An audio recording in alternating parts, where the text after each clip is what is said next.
даже уже начало. Ну, судя по внешнему виду, здоров. Доброе утро.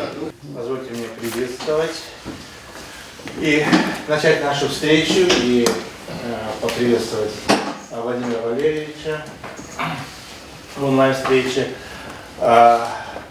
Благодарю вас за то, что вы выбрали время, благодарю вас за то, что вы нашли возможности. У нас с вами уже идут работы вот в рамках развития русского языка, распространения русского языка. Тогда позвольте мне сразу несколько слов об университете.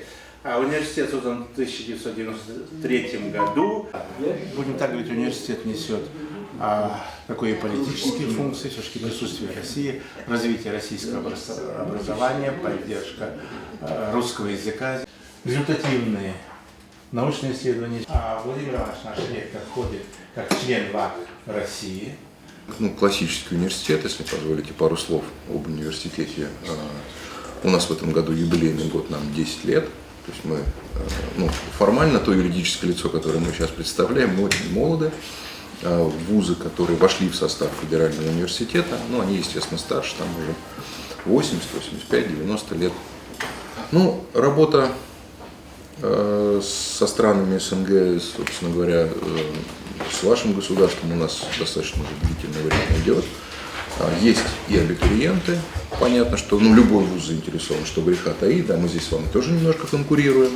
Понятно, что мы тоже здесь пытаемся ребят отбирать на то, чтобы увозить к себе обучаться. И есть такие ребята. Я рад присутствовать на встрече. Спасибо, что вы принимаете нашу замечательную делегацию. Мы с вами наметили достаточно уже планово большие планы в работе. Уже хорошим, таким добрым мероприятием стало. Спасибо вам большое за приглашение на представление и по книг, монографий, которые издавались. Самое последнее, которое 11 февраля проходило, посвященное Полевану. Я думаю, что это очень доброе, хорошее мероприятие, которое, конечно же, замечательно, что наши университеты встречают и такие важные мероприятия проводят вместе.